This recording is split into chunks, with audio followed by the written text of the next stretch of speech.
안녕하세요. 킴영감입니다. 오토하키 기초 강의 12번째 강의입니다. 이번 강의 목표는 연산과 연산자 그리고 GUI 변수에 대해서 이해하는 겁니다. 두 가지 주제를 연결해서 하나의 기능을 구현하는 형태로 진행이 될 테니까 잘 따라오시고요. 지난번 강의에서 그동안 강의 내용 가지고도 어떤 프로그램이든 만들 수 있다고 말씀을 드렸었는데, 이번 강의부터는 여러분들이 프로그램을 만드는데 힘을 실어주는 여러 가지 기능들에 대해서 배워나가게 될 겁니다. 기본적으로 프로그래밍이라는 게 가지는 기초적인 특징들을 이해했으니까 그걸 기반으로 살을 덧붙여 나가는 거죠.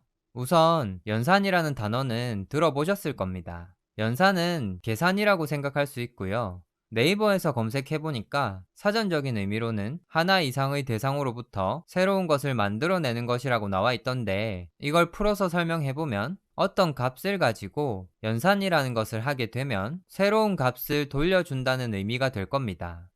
우리는 복잡한 거 싫어하니까 그냥 연산은 계산이라고 생각하면 될 것 같아요.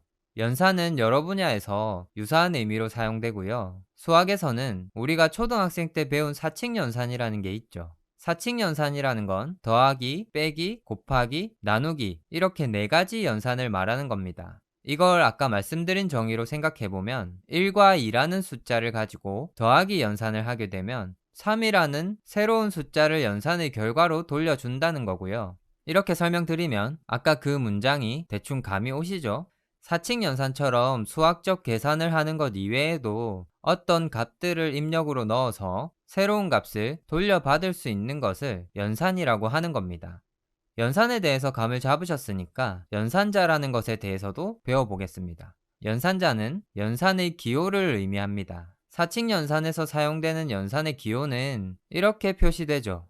우리가 더하기를 한다고 했을 때 이 기호가 더하기 연산의 연산자가 되는 거고요. 사칙연산의 연산자들은 각각 이렇게 표시됩니다. 그러면 사칙연산의 연산자가 프로그래밍을 할 때는 어떻게 표시될까요? 키보드를 한번 살펴보시면 더하기와 빼기는 있는데 곱하기와 나누기 연산자처럼 생긴 건 없을 겁니다. 이 두 가지는 다른 기호로 표시가 되고요. 프로그래밍에서 사용되는 사칙연산의 연산자는 이렇게 표시됩니다. 이 기호들을 사용해서 프로그래밍 과정에서 사칙연산을 할 수 있게 되는 겁니다. 그러면 이 연산의 결과는 어떻게 될까요? 수학에서는 이렇게 등호를 사용해서 결과에 해당하는 값을 적어주면 되지만, 프로그래밍에서는 내가 계산을 하는 것도 아니고 결과를 적어줄 것도 없습니다. 여기서 한 가지 생각을 해보면은 우리가 그동안 배웠던 내용들 중에 어떤 값을 저장하는 목적으로 사용되는 게 있었죠. 기억이 나시죠? 프로그래밍에서 연산의 결과는 변수에 저장이 되는 겁니다. 연산은 컴퓨터가 하고 그 결과를 종이에 적는 대신에 변수에 저장하는 거죠. 이걸 다시 한번 풀어서 설명을 드리면, 우리가 연산의 결과를 종이에 적는 이유는 그 결과를 보기 위해서입니다. 그러면 컴퓨터의 입장에서 연산을 한 다음에 연산의 결과를 볼 수 있게 하려면 기록을 해놔야 되는데, 그 기록을 하는 게 변수에 저장을 하는 것이라고 생각을 하시면 돼요. 이걸 프로그래밍 언어로 표현하면 이렇게 됩니다. 연산의 결과를 저장할 변수가 왼쪽에 있고 대입 연산자를 쓴 다음에 연산을 하면은 연산의 결과가 변수에 저장이 되는 거죠. 우리가 변수를 배울 때 변수의 오른쪽에 대입 연산자를 적고 그 오른쪽에 변수에 저장될 값을 적는다고 배웠습니다. 그런데 여기서 한 가지 추가로 대입 연산자 오른쪽에 연산이 들어갈 수도 있는 거고요. 이렇게 되면 우선 a 더하기 b라는 연산을 먼저 수행한 다음에 그 결과를 이 변수에 저장을 하는 형태로 동작을 하게 됩니다. 만약 곱하기를 하고 싶다면 곱하기를 의미하는 연산자를 이렇게 적어주시면 되는 거겠죠. 지금까지 배운 내용은 별로 어려울 게 없으니까 간단하게 실습을 해볼게요. 제가 실습 예제로 반복적으로 어떤 동작을 시키는데 반복 횟수를 저장해서 보여주는 예제를 가지고 왔어요. 여기서 우리가 배워야 될 내용은 물론 사칙연산을 어떻게 사용하는지도 배워야 되겠지만, 사칙연산을 어떻게 활용할 수 있는가에 대해서 배우는 게 더 중요합니다. 그래서 저는 그걸 활용하는 방법 중에 하나를 가지고 온 거고요. 실습이 간단하더라도 한 줄 한 줄 의미를 되새겨 보면서 왜 이런 실습을 준비했는지 생각을 해보셨으면 좋겠어요. 그럼 실습을 한번 해볼게요. 우선 지난 강의까지 작성했던 스크립트를 여시고요. 여기에다가 오늘 실습할 내용을 추가를 할 겁니다. 시작 버튼을 눌렀을 때 우리가 집 버튼과 해서 버튼을 반복적으로 누르도록 스크립트를 작성을 했었습니다. 이걸 반복적으로 실행하면서 몇 번 반복했는지 저장하고 그걸 보여준다고 했으니까 제가 방금 말씀드린 내용을 바탕으로 하나씩 생각을 해봅시다. 우선 횟수를 세려면 그 횟수를 저장할 변수가 있어야겠죠. 그러면 여기에다가 횟수를 저장할 변수 하나를 만드는 겁니다. 그 변수 이름을 횟수 저장이라고 하고 그 값을 0으로 초기화해 줍시다. 한 번도 실행하기 전에는 0번 반복한 거니까 0을 적어주는 거고요. 반복문 안으로 들어와서 한 번을 다 반복하고 난 시점인 이곳에다가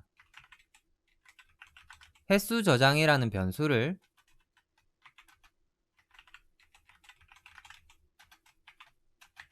1 증가시켜서 다시 횟수 저장이라는 변수에 저장을 하면 되는 겁니다. 변수를 사용하실 때 이런 식으로 사용하실 수 있고요. 이게 가능한 이유가 우리가 프로그램을 실행하면은 작성된 프로그램의 위에서부터 한 줄씩 아래쪽으로 실행이 된다고 말씀을 드렸었죠. 그런데 이 한 줄 안에서도 먼저 실행되는 게 있습니다. 여기 오른쪽에 보이는 더하기 연산이 먼저 실행되고 대입 연산이 나중에 실행되기 때문에 이전에 횟수 저장에 저장되어 있던 값을 가지고 더하기 1 연산을 하고요. 그 결과를 다시 횟수 저장 변수에 저장을 하게 되는 겁니다. 이건 다음 강의에서 조금 더 자세하게 설명을 드릴 거니까 이렇게 하면 되는구나 라고 넘어가시면 되고요. 이걸 메시지 박스를 사용해서 표시하도록 만들어 볼게요.